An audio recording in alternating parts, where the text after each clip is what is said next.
Halo, selamat Hai, selamat petang. petang Davis. Hai, bertemu kembali kita pada FB Live sesi Ya, ya, ya. kelima. Mhm. Hari ini sesi kelima bersempena dengan hari ini 7 April, Hari Hmm, Kesihatan Sedunia Davis. ya, Ah, World Health ah, Day. Kebetulan Rabu ni biasa kita buat hari Rabu kan. ya Kebetulan ya pula hari ni selalunya. ialah exactly hari itu. World Health Ah, ah, Day. Happy ya World Health Day saya semua orang. Happy Health Day.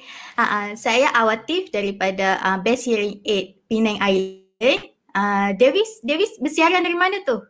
Saya Davis dari Butterworth. Jadi kita cuma dipisahkan oleh sungai ke?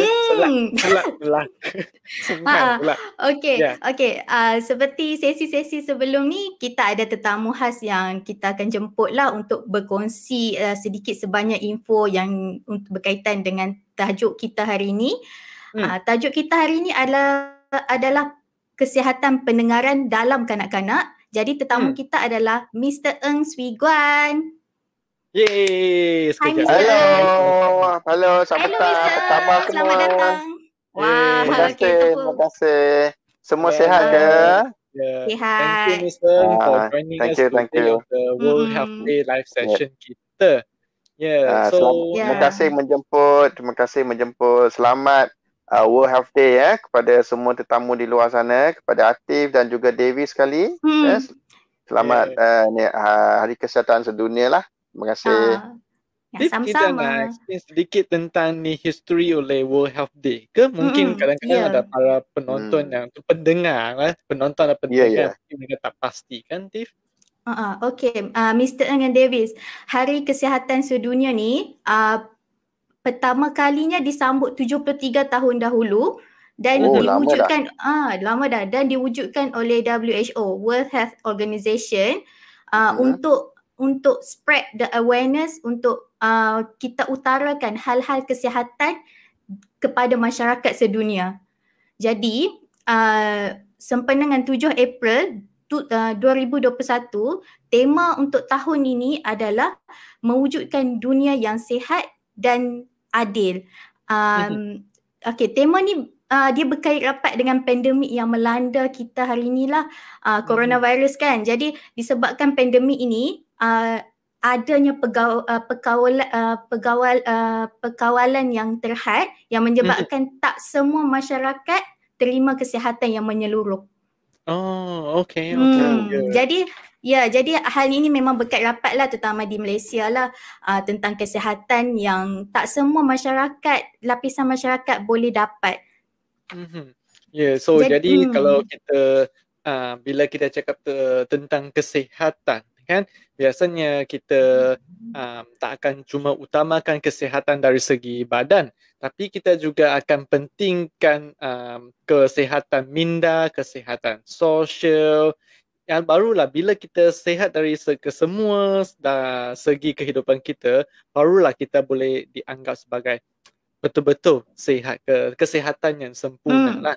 So jadi bila kita sihat badan, tiada demam, tiada sakit, dan bila kita kata kesihatan mental, dan kita kata kita tak ada stres, kita tak ada tekanan, dan bila kita cakap tentang kesihatan sosial pula, kita bercakap tentang kesihatan pergaulan dengan kawan-kawan dan keluarga. So ini semuanya dirangkumi dalam kita punya definisi sebagai kesihatan lah, di mana amatlah penting untuk kehidupan seharian seseorang tu. Rasanya kalau kita missing kesihatan ni, kalau kita tak lengkap sama dari mental ke ataupun sosial kan, kita pun akan rasa kurang sempurna. Kan Atif, Mr. Betul. Saya setuju. Kesihatan untuk sejagat lah manusia, untuk semua. Dan dari segi pelbagai lah emosi, perasaan kita, dari segi fizikal, kesihatan keseluruhannya, bagi membolehkan kita berfungsi dengan baik. So memang saya setujulah dengan apa yang Davis cakap tadi. Memang saya setuju.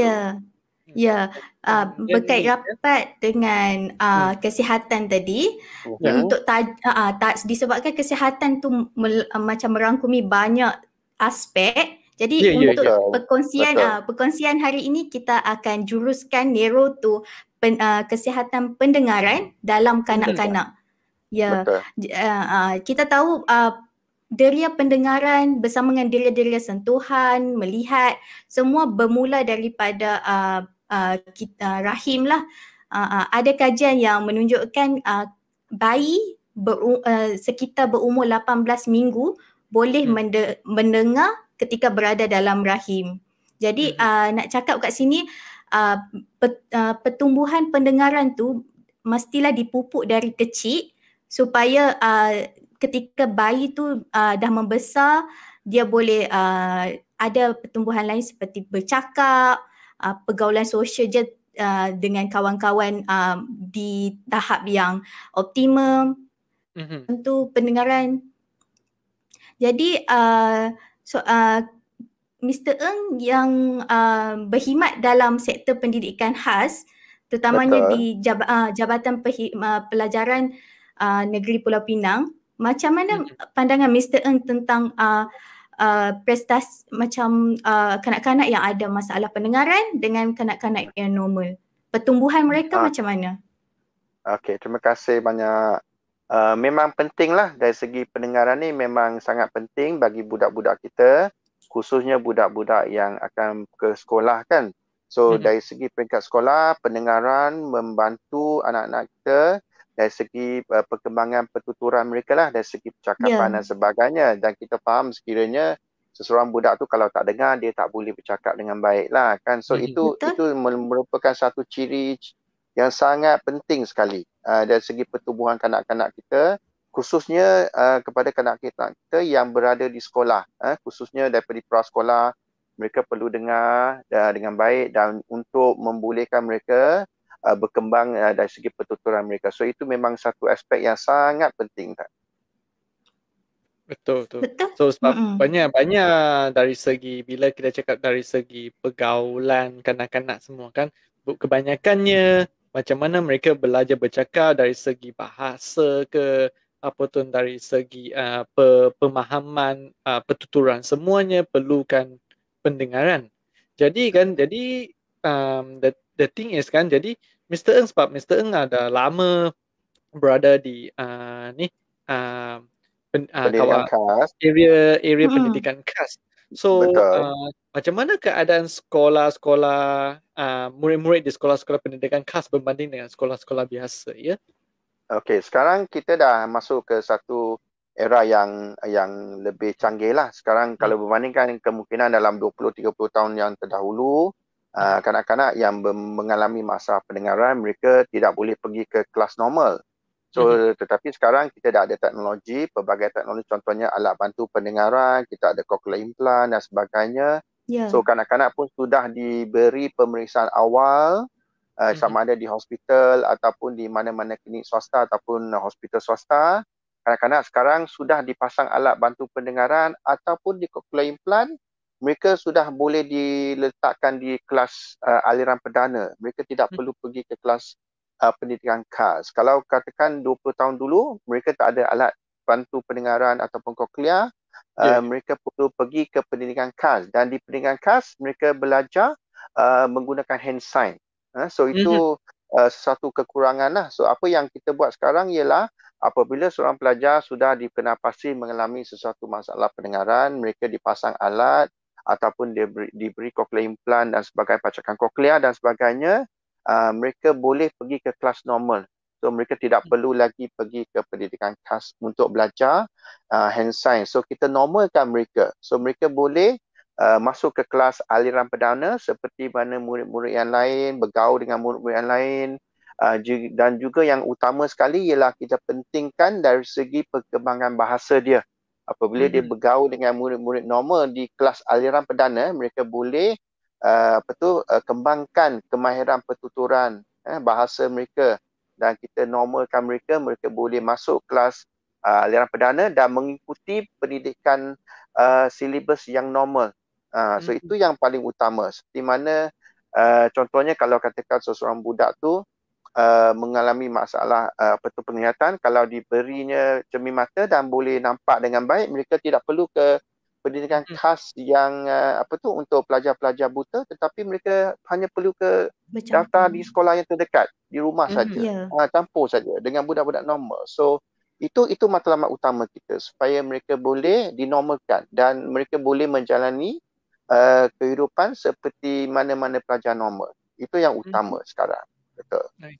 So ialah the tumpuan utama ialah kalau mereka didapati boleh dibantu dengan alat bantu pendengaran. Betul. Aliran perdana lah is the way to go lah. Yes, it's true. Betul. Mereka diberi peluang lah. Maksudnya mereka diberi peluang jika dapat diintervensikan awal, dia ada peluang untuk masuk di aliran perdana. Betul. Tetapi kita kenalikan, saya. Okey.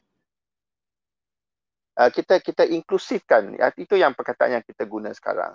Kita inklusifkan pelajar-pelajar kita dalam kelas aliran perdana. Nampaknya Atif sudah diculik internet. Itulah maaf.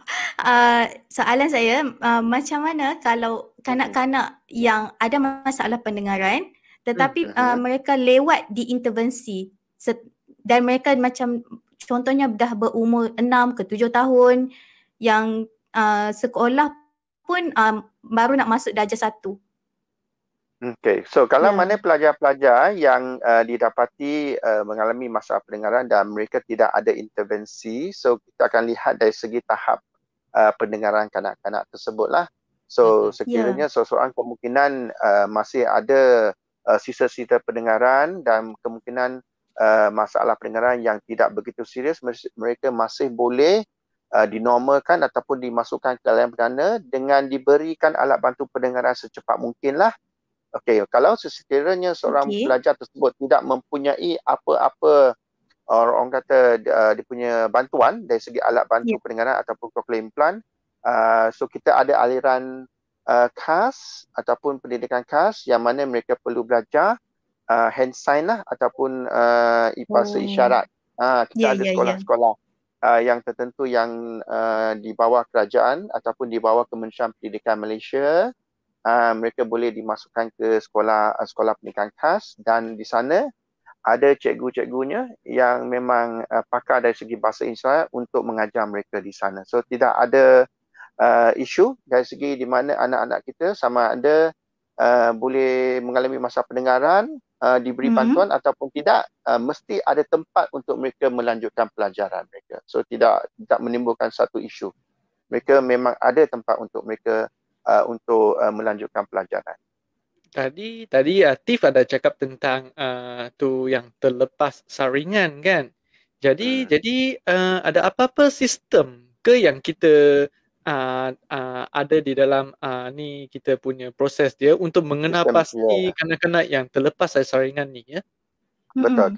Kita di Kementerian Pendidikan Malaysia kita ada Pusat Perkhidmatan Pendidikan Khas yang dikenali sebagai 3PK lah, Pusat Perkhidmatan Pendidikan Khas 3PK, yang mana kita ada pegawai audiologis, kita ada pegawai pertuturan, pegawai OT dan juga pegawai psikologis yang membuat saringan dan juga ujian diagnosis kepada pelajar-pelajar yang berkemungkinan terlepas dari segi orang kata saringan semasa tumbuh besar daripada umur 1 tahun hingga ke 5 tahun. So apabila mereka masuk ke sekolah umur 6 tahun katakan di tadika ataupun prasekolah, sana cikgu akan perhatikan dan jikalau cikgu kemungkinan mendapati sesetengah pelajar yang mungkin mengalami sesuatu masalah, so mereka akan rujuk kepada 3PK dan di 3PK pegawai-pegawai audiologis,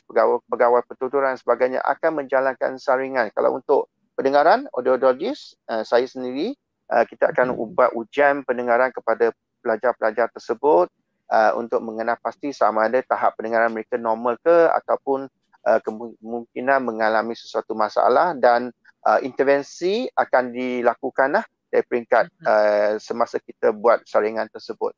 Sama ada kita perlu rujuk kepada hospital untuk follow up selanjutnya ataupun kita akan bantu dari segi permohonan alat bantu pendengaran ke, kita lihat dari segi sana, dan memang di KPM kita ada sistem ini untuk memastikan bahawa pelajar-pelajar kita yang berada di sekolah tidak terlepas daripada saringan ini supaya mereka boleh diberi intervensi yang sepatutnya. Kita tak nak tinggalkan mereka sebegitu saja dan tidak ada orang kata saringan ataupun program yang membolehkan mereka diberi saringan ataupun pemeriksaan selanjutnya. Apabila pemeriksaan dijalankan di sekolah, mereka diberi intervensi, kita harapkan mereka boleh belajar dengan baik di kelas masing-masing lah. Itu yang kita lakukan di Kementerian Pendidikan Malaysia. Ya, tadi Mr. Ng pun ada cakap kan sebab bila kalau ada kanak-kanak yang mungkin terlepas dari saringan ke Mr. Ng di belah Mr. Ng ada termasuk bantuan dari kepakaran dari audiologis, dari pakar pertuturan, dari cikgu sebab dengan cakap Mr. Ng ialah bila berlaku bila adanya terjumpanya kanak-kanak yang terlepas ni ataupun kanak-kanak yang ada masalah untuk pembelajaran ataupun dari segi pendengaran kan memang melibatkan banyak pihak ya, terutama macam cikgu, ibu bapa dan macam dia dah jadi macam multidisciplinary approach dah. Betul. So memang di 3PK kita dikenali sebagai multidisciplinary team lah. So multidisciplinary team merangkumi pegawai audiologi, pegawai pertuturan ataupun speech pathologist, pegawai OT, lepas tu kita ada pegawai psikologis lah, clinical psychologist. Memang pemeriksaan adalah lengkap lah, keseluruhannya lah, merangkumi apa-apa kemungkinan kekurangan yang mungkin berlaku pada seseorang pelajar tersebut lah. Dengan bantuan cikgu-cikgu di sekolah. So cikgu-cikgu di sekolah yang merupakan orang yang paling pertama sekali lah menjumpa dengan pelajar-pelajar ini di kelas sekiranya mereka dapati seseorang pelajar tu mungkin ada isu dan sebagainya, so mereka akan rujuk kepada 3PK untuk pegawai-pegawai kita. Kita akan turut ke Padang, ke sekolah masing-masing dan kita akan jalankan ujian tertentu lah untuk mengenal pasti apa kekurangannya.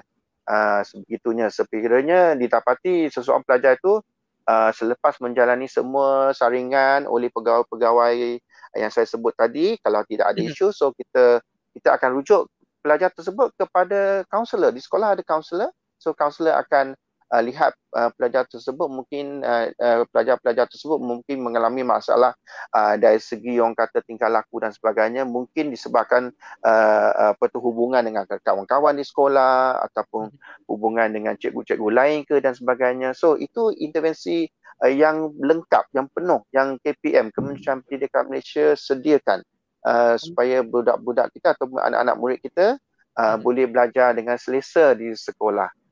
Sekiranya dari segi fizikalnya, so kita akan menjalankan. Kalau dari segi emosi dan sebagainya, ada kaunselor di sekolah akan tentukan. Betul.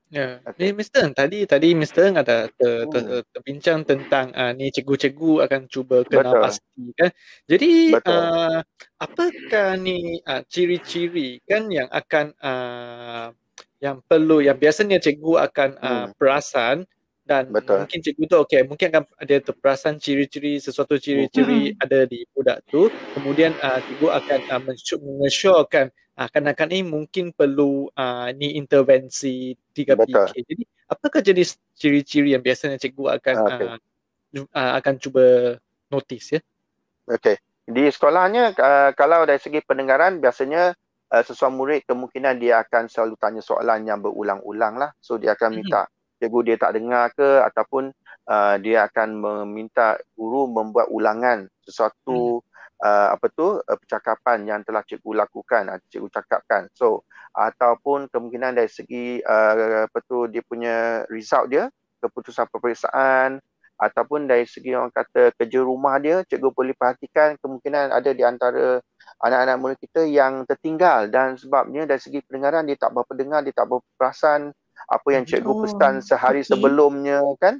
So cikgu akan perhatikan daripada sana, dia boleh tangkap kemudian murid ni kemungkinan ada masalah pendengaran kot sebab dia kan saya dah cerita tapi murid-murid lain semua buat tapi kenapa murid ni tak buat. So itu adalah antaranya cara-cara cikgu yang boleh mengenal pasti berkemungkinan seseorang pelajar tersebut mengalami masalah pendengaran. So daripada sana mereka akan rujuk kepada kita 3PK di bawah Jabatan Pendidikan Negeri masing-masing dan Kementerian Pendidikan. So kita akan jalankan ujian saringan terhadap budak-budak tersebutlah. Itu cara yang kita lakukan di sekolah-sekolah. Dan latihan ini juga diberikan kepada guru-guru kita di sekolah-sekolah untuk mereka faham sekiranya mereka menjumpa ataupun mereka jumpa mana pelajar-pelajar yang mempunyai ciri-ciri sebeginilah. Dari segi orang kata kemungkinan cara lain adalah dari segi pertuturan dia, mungkin dia tak cakap dengan tepat ataupun dia pelet dan sebagainya. Itu adalah antara ciri-ciri yang mana kita boleh beranggapan bahawa terjadinya begini sebab murid tersebut mengalami masalah pendengaran. Macam itulah kita lihatnya. Betul. Okey. So jadi berdasarkan yang tadi Tif? Kita cakap mengenai multidisciplinary dan juga peranan cikgu dalam mengesan ciri-ciri pelajar yang ada masalah pendengaran ataupun masalah-masalah lain yang berkaitan. Macam mana pula pandangan Mr. Ng tentang peranan ibu bapa jika macam dia nampak ataupun dia suspek anak dia ada masalah pendengaran ataupun masalah pembelajaran, ke mana tempat yang harus dituju? Adakah pergi ke dapatkan alat pendengaran dulu ke, pergi dapatkan diagnosis dulu ke? Okey, untuk ibu bapa di luar sana, yang paling penting sekali ialah kita perhatikan anak kita, baby lah kalau katakan yang baru lahir dan sebagainya. Kemungkinan di antara anak-anak kita mengalami orang kata masalah pendengaran, tetapi masalah pendengaran bukan sesuatu yang boleh kita nampak secara maujud. Maksudnya kita lihat budak kita tahu ada masalah. Itu bukannya suatu benda yang senang sebegitulah. So apa yang ibu bapa boleh buat ialah kemungkinan di rumah, kemungkinan anak-anak tidak toleh terhadap bunyi-bunyian dan sebagainya. Itu adalah indikasi-indikasi yang menunjukkan anak-anak mengalami masalah pendengaran. Kemungkinan dalam suasana yang tertentu di dalam rumah ada bunyian yang kuat tetapi baby pun tak rasa terkejut dan sebagainya. So itu juga indikasi juga yang mengatakan bahawa kenapa anak tak rasa terkejut, dan itu mungkin disebabkan oleh masalah pendengaran. So ini adalah antara ciri-ciri ibu bapa boleh gunakan di rumah, dan apa yang ibu bapa boleh buat ialah menghantar anak mereka ataupun membawa anak mereka ke hospital terdekat dan ceritakan kepada doktor-doktor di hospital bahawa saya dapati mungkin anak saya tak terkejut masa bunyi kuat ke ataupun bunyi mercun dan sebagainya. Dia memang tak ada rasa apa. So itu adalah satu cara yang paling bijak sekali lah untuk ibu bapa sekarang supaya apa-apa indikasi yang mungkin kita rasa tidak seperti bayi-bayi yang lain, normal bayi-bayi yang lain, boleh terus ke hospital untuk mendapatkan perkhidmatan di hospital kerajaan, dan kita maklum kanak-kanak di seluruh Malaysia akan dapat rawatan secara percuma di hospital, tidak ada isu berkenaan dengan bayaran dan sebagainya. So mereka boleh terima khidmat nasihat daripada doktor di hospital kerajaan untuk mereka membuat saringan ataupun pemeriksaan lanjut sekiranya doktor dapati kemungkinan ada isu dan sebagainya. Doktor akan buat saringan di hospital, dan daripada sana doktor-doktor dan juga pakar pendengaran audiologis dan sebagainya boleh tangkap dan mereka boleh menjalankan intervensi selanjutnya sekiranya perlulah. Sekiranya perlu. Sebab bila katanya ibu bapa asam kan, sebab kadang-kadang bila seorang kanak-kanak mungkin bila mereka masih kecil, bila ada bunyi tapi mereka tak ada reaksi, sometimes saya akan ingat budak ni tidur nyenyak ya, pandai tidur.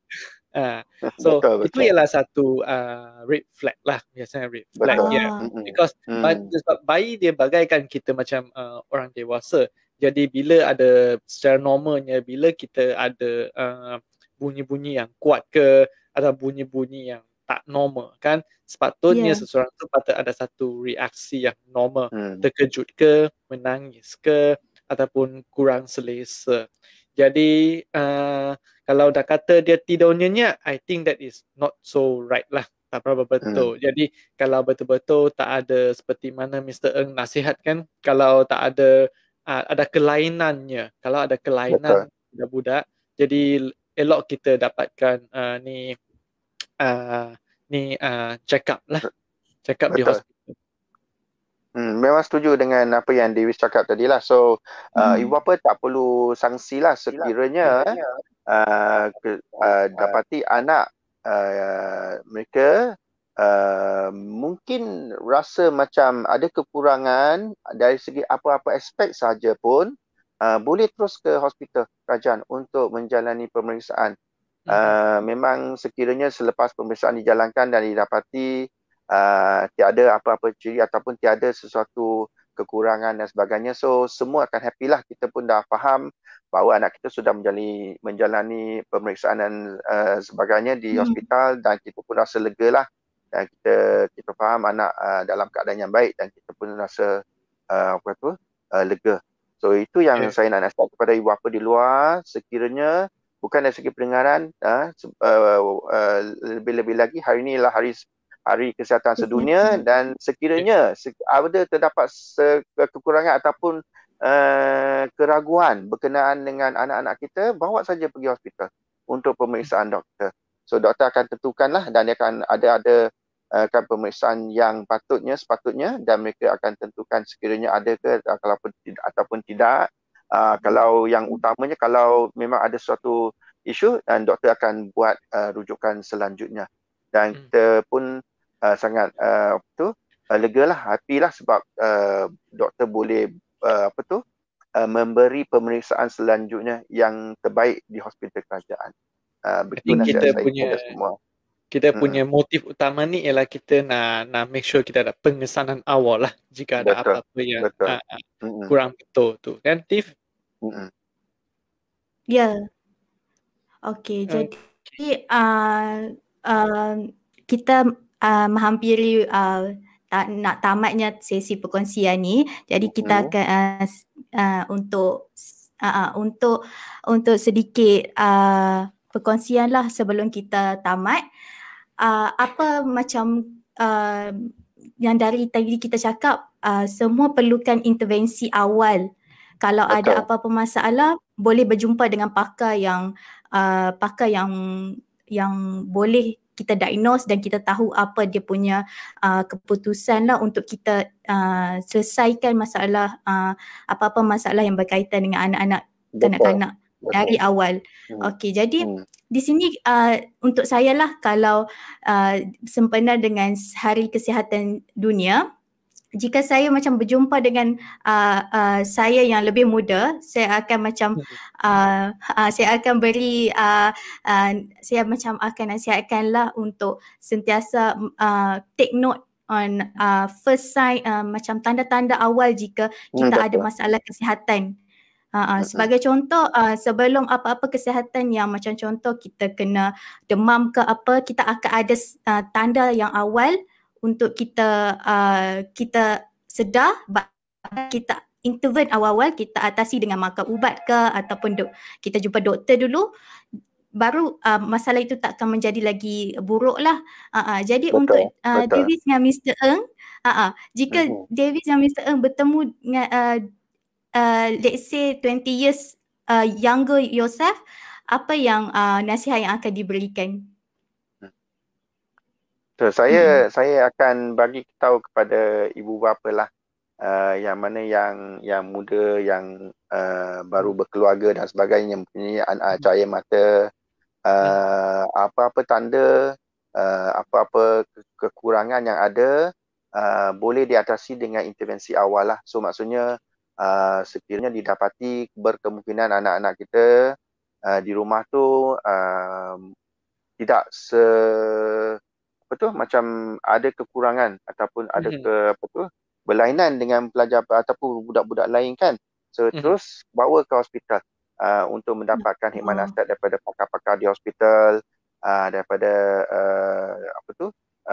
tindakan tersebut di hospital sekiranya mereka dikenal pasti dan intervensi awal boleh dilakukan supaya dapat membantu anak-anak mereka lah. Itu nasihat saya kepada ibu bapa semua di luar sana lah. Ya, jangan tunggu, terus pergi hospital, tidak ada isu. Sekiranya di hospital tu kalau didapati tak ada apa-apa kekurangan pun, kita pun rasa happy lah, tak ada isu. Mak ayah sepatutnya rasa happy, anak pun kita pun happy untuk anak-anak kita kerana dia membesar dalam keadaan yang sihat. So betul. Itu nasihat utama saya kepada semua ibu bapa di luar.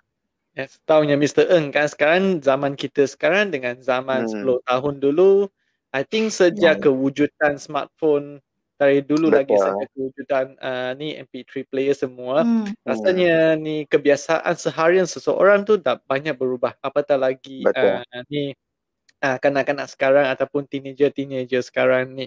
So sebenarnya kita ni World Health Day dan kita ni fokus pada pendengaran kan. So apakah ni nasihat Mr. yang boleh bagikan untuk kita punya penonton untuk menjaga kesihatan pendengaran mereka?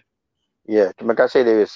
Untuk menjaga pendengaran, memang ramai ibu bapa yang kurang faham ataupun kurang arif berkenaan dengan penjagaan pendengaran lah. So dan kita sering melihat di dalam surat khabar dan sebagainya ataupun buku-buku yang mengatakan bahawa zaman teknologi sekarang dengan anak-anak muda kita dengan smartphone, MP3, MP4 dan sebagainya yang mereka selalu guna seharian dan mereka menggunakan dalam keadaan tahap bunyian yang sangat tinggi kan. So dia akan menjejaskan sebagai audiologis saya akan nasihatkan di sini bahawa dia akan menjejaskan tahap pendengaran anak-anak kita. So ibu bapa di luar sana kena faham bahawa apabila pendengaran kita dah tak ada, hilang ataupun kurang, tahapnya rendah, dia tidak boleh dikembalikan semula hanya dengan bantuan alat bantu pendengaran atau cochlear implant saja. So saya nak nasihatkan kepada semua ibu bapa di luar sana kena jaga tahap bunyian yang anak-anak kita dengar setiap hari, khususnya bagi anak-anak di luar sana yang ada smartphone, ada MP3, MP4 yang suka pasang earphone ataupun earplugs dan sebagainya, kena kawal kelantangan bunyian tersebut. Dan kelantangan bunyian tersebut agak merosakkan sekiranya tidak dikawal.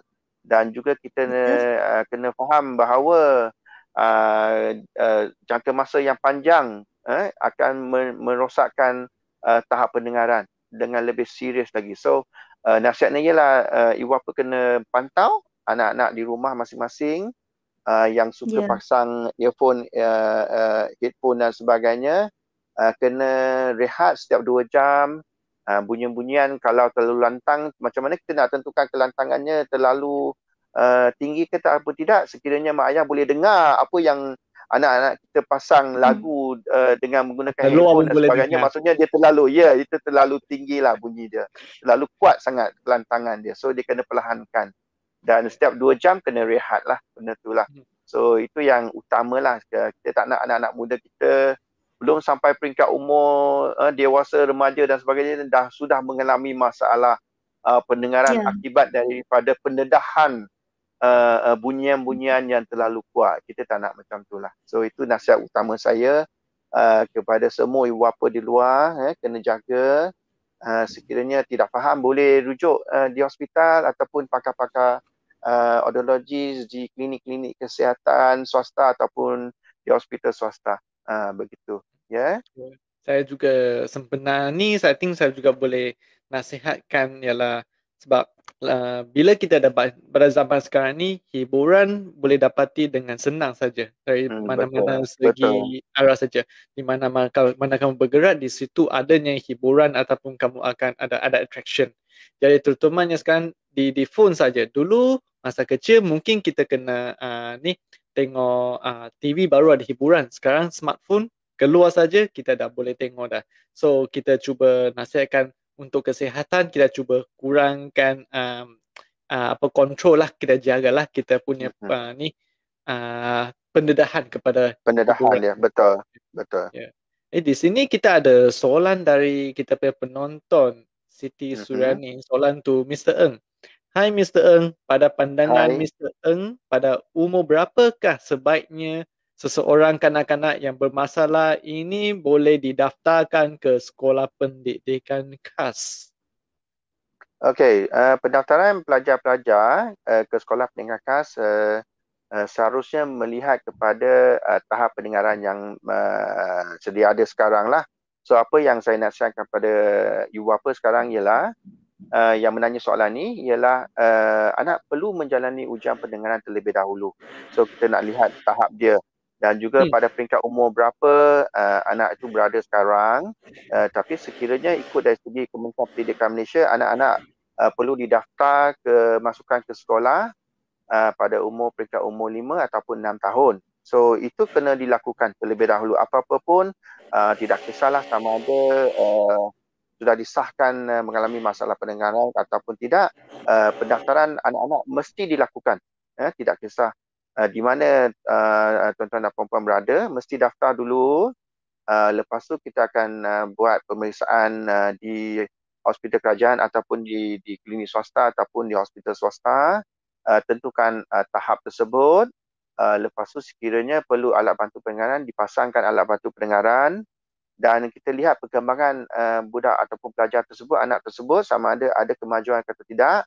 Sekiranya pelajar tersebut mempunyai boleh bertutur walaupun dengan ayat-ayat pendek dan sebagainya dengan alat bantu pendengaran, mereka boleh masuk ke aliran perdana saja untuk pendidikan sekolah rendah, tahap rendah.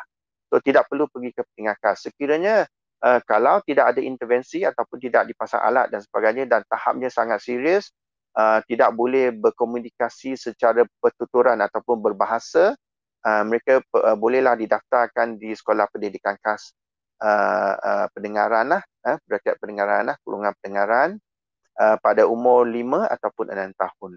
So tidak menjadi masalah sekiranya daftar di sekolah aliran perdana dan kemudiannya perlu tukar ke pendidikan khas, tidak ada masalah, memang tidak ada halangan bagi Kementerian Pendidikan Malaysia, memang boleh dilakukan. Sama ada sebaliknya juga, sekiranya didaftar di pendidikan khas dan didapati anak pasang alat dan mereka boleh bercakap, boleh bertutur seperti budak-budak biasa, mereka boleh ditukarkan balik ke aliran perdana. Boleh masuk ke aliran perdana. So tak ada isu lah untuk bab inilah. So memang tidak ada isu. Tetapi apa yang penting ialah umur 5 tahun, 6 tahun mesti daftarkan anak ke sekolah. Begitu. So maksud Mr. Eng ialah let's say kanak-kanak tu mula-mula disyaki ada masalah pendengaran. Jadi mereka akan dimasukkan ke sekolah khas lah. Tapi jikalau pertengahan pembelajaran didapati kanak-kanak ni ada kemajuan dia. Dia boleh dan cikgu mungkin merasa dia boleh ikut pelajaran perdana. So dia boleh dipindahkan ke pelajaran perdana. Ya, boleh diinklusifkan. Maksudnya dalam separuh jalan cikgu dapati murid tu boleh bercakap seperti biasa, seperti murid-murid lain. So mereka boleh ditukarkan ke aliran perdana, tidak ada isu. Ataupun kita katakan diinklusifkan ataupun kita ubah ataupun kita pindah daripada sekolah aliran pendidikan khas ke sekolah aliran perdana. Tak ada masalah. Memang boleh. Maksudnya kalau didapati pemeriksaan oleh cikgu dan juga audiologis mendapati pelajar tersebut boleh saja bercakap dan boleh dengar dengan baik. So mereka boleh diubah ataupun ditukarkan balik ke kelas normal. Tak ada isu. Memang tak ada isu. So apa yang utama ialah kita nak lihat tahap dia di mana pemasang alat ada ataupun tidak. Lepas tu perkembangan tahap berbahasa budak tersebut lah. So sekiranya pelajar-pelajar tersebut dalam peringkat pertuturan yang baik, pencapaian bahasa yang baik, mereka boleh ke kelas normal. Tidak ada masalah, ya. Hari ni akan ada menjawab soalan Puan Siti Suryani, ya. Ya, saya harap menjawablah soalan puan, ya. Terima kasih. Atif, kita ada soalan dari penonton kita lagi kan? Ada satu soalan daripada Patricia Wan. Adakah pelajar yang ingin masuk ke aliran sekolah pendidikan khas perlu mempunyai kad OKU tak? Okey, terima kasih pada puan tadi yang tanya soalan ni. Ini satu soalan yang sangat baik. Terima kasih mengajukan soalan ni. Oh, okey, untuk budak-budak kita untuk masuk ke aliran perdana, sebab permohonan kad OKU bukanlah wajib di Malaysia, bukan wajib ya. So permohonan kad OKU sekiranya doktor mengesahkan mengalami masalah pendengaran dan doktor sudi untuk sign ataupun untuk meletakkan tanda tangan mereka pada borang permohonan kad OKU, terpulang kepada ibu bapa lah. Kalau ibu bapa sudi, mereka nak, so mereka boleh minta doktor isikan bahagian pengesahan oleh doktor dan mereka boleh mohon lah, ibu bapa boleh mohon kad OKU. Dan dengan kad OKU mereka boleh masuk ke pendidikan khas. Tetapi sekiranya ibu bapa yang tidak sudi ataupun tidak mahu ataupun tidak setuju dengan permohonan kad OKU, mereka tak perlu mohon kad OKU. Mereka hanya perlu surat pengesahan daripada doktor saja untuk mengesahkan bahawa anak tuan-tuan ataupun puan-puan mengalami masalah tertentu dan mereka boleh didaftarkan ke dalam pendidikan khas. So, tetapi apa bezanya di antara ada kad OKU dengan tak ada kad OKU? Ada kad OKU, mereka akan mendapat kelebihan lah. Contohnya di sekolah kerajaan ataupun sekolah bantuan kerajaan, mereka akan diberi allowance murid khas lah, EMK lah. Tetapi bagi yang tidak ada kad OKU, mereka hanya surat, mereka boleh belajar tetapi tiada bantuan EMK, allowance murid khas, mereka tidak akan dapat bantuan tersebut. Selain daripada itu, ada bantuan-bantuan lain seperti tambahan masa semasa peperiksaan utama dan sebagainya. So bagi yang ada kad OKU, mereka layak. Bagi mana yang tidak ada kad OKU, mereka tidak boleh mohon kelebihan seperti inilah. Itu perbezaan saja. Tetapi sekiranya nak kata masuk ke dalam kelas ataupun pendidikan khas, memang boleh. Mereka boleh masuk sama ada kad OKU ataupun tidak ada kad OKU. Tapi tidak ada kad OKU, mereka hanya perlu satu surat pengesahan daripada doktor sahaja. Ya, itu saja. Okay. Terima kasih dengan perkongsian Mr. Ng. Terima kasih Mr. Ng. Terima kasih. Jadi kat sini pun tak ada soalan dah kan? Ya. Oh, kita ada satu soalan lagi. Ya, terima kasih. Dari Sarah. Ni, hi Mr. Ng. Macam kalau sekiranya kanak-kanak itu lambat daftar ke sekolah khas, adakah pembelajaran dia akan mula dari tahap 1, darjah 1? Okey, kalau bagi mana pelajar yang cicir lah, yang kita sebut sebagai pelajar cicir, maksudnya sepatutnya tahun 7 kena masuk ke sekolah, tetapi sekiranya tidak didaftarnya, pelajar-pelajar atau ibu bapa perlu daftarkan anak mereka lah, sebab pendidikan wajib daripada umur 7 tahun hingga ke umur 12 tahun ataupun tahap sekolah rendah, itu adalah pendidikan wajib mengikut Akta Pendidikan. Mereka perlu, anak-anak kita perlu didaftarkan dan dimasukkan ke sekolah. Sekiranya mereka cicir ataupun mereka tidak daftar, mereka boleh pergi ke mana-mana pejabat pendidikan daerah ataupun jabatan pendidikan negeri yang terdekat di rumah masing-masing, boleh daftarkan anak-anak mereka. So itu tidak menjadi isu lah. Memang kita, Kementerian Pendidikan Malaysia akan menerima pelajar-pelajar yang cicir, yang mana yang terlambat ataupun cicir ataupun terlupa dan sebagainya, boleh didaftarkan dan dimasukkan ke sekolah. Itu tidak menjadi masalah. Ya, saya haraplah ibu bapa jangan terlupalah, jangan tinggalkan anak di rumah saja, sebab semua anak-anak kita seharusnya berada di sekolah untuk mendapatkan pendidikan. Itu merupakan satu hak mereka lah, anak-anak kita lah, untuk mendapat pendidikan. Ya, saya harap ibu ataupun bapa yang tanya tadi daftarkan anak mereka ke pejabat pendidikan daerah ataupun jabatan pendidikan negeri yang terdekat. Ya, sila buat sebegitu. Terima kasih. Terima kasih Mr. Ng pada jawapan perkongsian tu. Ya. Kita tengok kita ada soalan. Nampaknya kita ada banyak ni. Kebanyakan penonton akan bertanya tentang dari segi persekolahan dan pendaftaran. Betul. So, Mr. Let's say kalau mereka nak cari lebih banyak informasi, ada laman web mana-mana ke yang mereka boleh berlawat? untuk dapatkan Ya, mereka boleh masuk ke laman web Kementerian Pendidikan Malaysia lah, www.moi.gov.my. Okey, untuk sebarang persoalan ataupun pertanyaan, mereka juga boleh singgah di Pejabat Pendidikan Daerah yang terdekat, PPD lah yang dikenali sebagai PPD, ataupun di Kementerian Pendidikan, ataupun di Jabatan Pendidikan Negeri di negeri masing-masing lah yang terdekat ya. So mereka boleh mendapatkan banyak info daripada sana. Yang saya sebut tadi, termasuk juga dalam website Kementerian Pendidikan Malaysia, www.moi.gov.my. Sana ada banyak informasi. Saya nasihatkan kepada semua ibu bapa, jangan lupa daftarkan anak-anak, sebab pendidikan wajib daripada umur 7 tahun hingga 12 tahun kepada semua kanak-kanak Malaysia. Ya, daftarkan anak-anak masing-masing. Terima kasih. Ya, terima kasih Mr. Ng. Ada lagi tak ni soalan dari Facebook ni? Kita tengok kat sini tak ada lah persoalan daripada warga Facebook. Tetapi jika kalau ada pertanyaan, boleh komen dekat bawah and then kita akan jawab pada masa nantilah.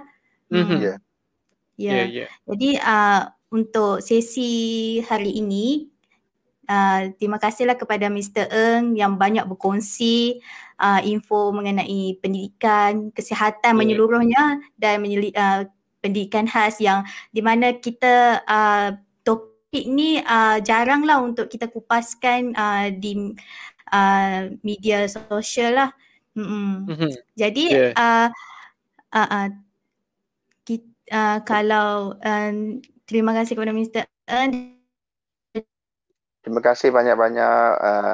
Harap kita boleh tulis Mr. Ng lagi. Kita boleh jemput Mr. Ng lagi untuk boleh. masa hadapan lagi. Boleh. Terima kasih banyak. Terima kasih banyak. Setiap tahun kita akan ada ibu bapa yang baru lah. Jadi setiap tahun kita ada warga baru yang mereka nak informasi yang terkini. So kalau kita boleh, kita akan jemput Mr. Ng lagi untuk hadiri session kita lagi. Boleh. So, terima kasih banyak. So sebelum pergi saya ada sesuatu nak bagi Mr. Ng, tapi sekejap saya pergi ambil ada di kerusi lain. Dia sebagai token lah untuk datang dan kita share perkongsian. Di sini ada sedikit tanda perhargaan lah kepada Mr. Ng. Ialah kita ada ingat tanda perhargaan untuk Mr. Ng. Disebabkan sekarang COVID ni, jadi kita tak boleh berjumpa secara fizikal. Tapi kita nak sampaikan pingat penghargaan ni kepada Mr. Ng lah. Ni tak boleh bagi Terima kasih banyak. Terima kasih. Tak boleh bagi bawah di sini. Thank you. Terima kasih banyak. Harap bila kita pandemik COVID ni berlalu, dan kita boleh sampaikan pingat penghargaan ni pada Mr. Ng lah. Terima kasih Mr. Ng untuk sesi kita. Thank you. Terima kasih banyak. Sampai hari ini saja sesi kita. Kita berterima kasih pada semua penonton yang menonton live session kita. Kita ada banyak lagi live session yang akan sampai pada masa hadapan. So follow lah kita punya Facebook ataupun Instagram untuk kita punya future punya live session. And as usual, kita berharap setiap sesi akan membawa pengetahuan baru untuk semua orang. Okay, terima kasih banyak ya. Thank you. Thank you. See you. Terima kasih. Bye. Bye. Bye.